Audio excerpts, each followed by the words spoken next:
ce que j'essaie de faire sortir dans cette exposition, c'est les cycles vie-mort-vie. Donc c'est le mouvement du vivant, c'est-à-dire que tout est cycle et que tout a un début et une fin, mais ça recommence. Ça veut dire qu'il y a une mort, mais il y a une renaissance aussi.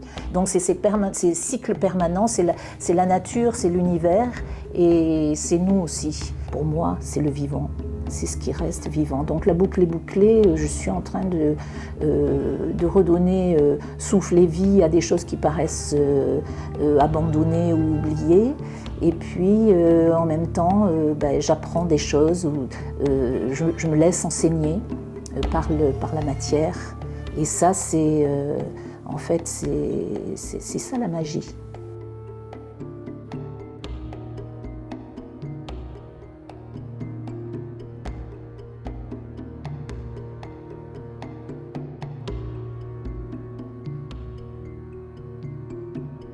Il y a de la matière partout, de différentes textures, de différentes couleurs. Il y a de la peinture, il y a du tissu, il y a des cabinets, des objets.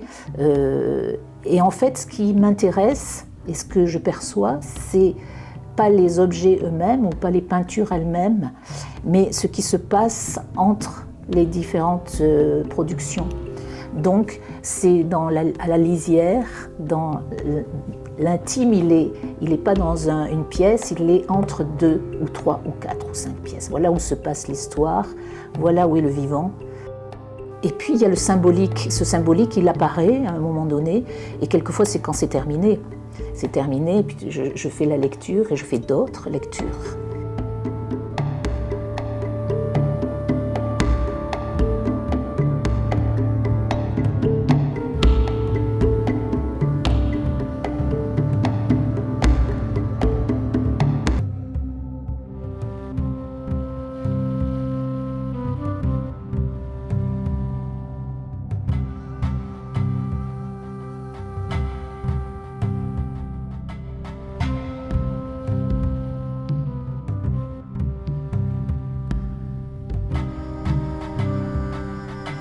Mais en faisant ces petits paquets et en les attachant, les choses sont venues. La première chose qui est venue, c'est le baluchon, faire son sac et garder l'essentiel.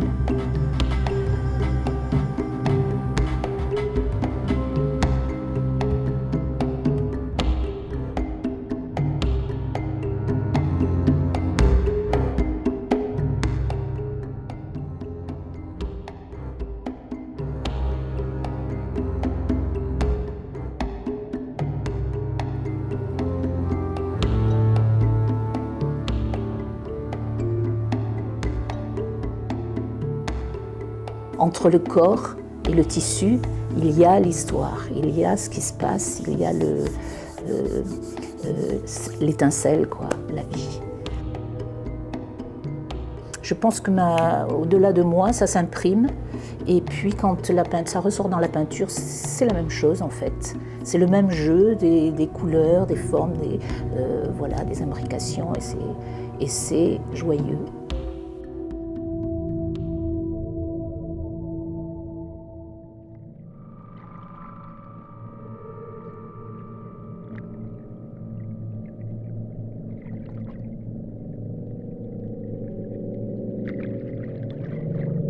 J'étais dans mon antre de tisseuse de temps.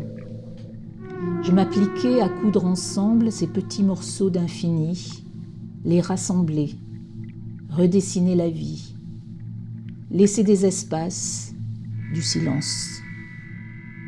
Perdre le fil, en découdre, se raccorder plus loin, croyant tout retrouver.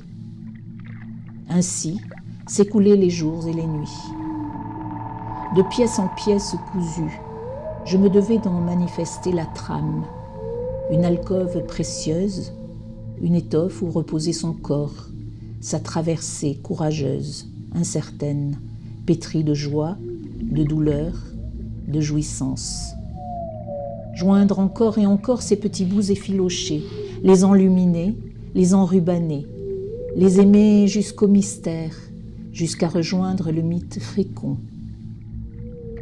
Accueillir la fragilité de l'ensemble, l'éphémère de la situation, de l'étoffe.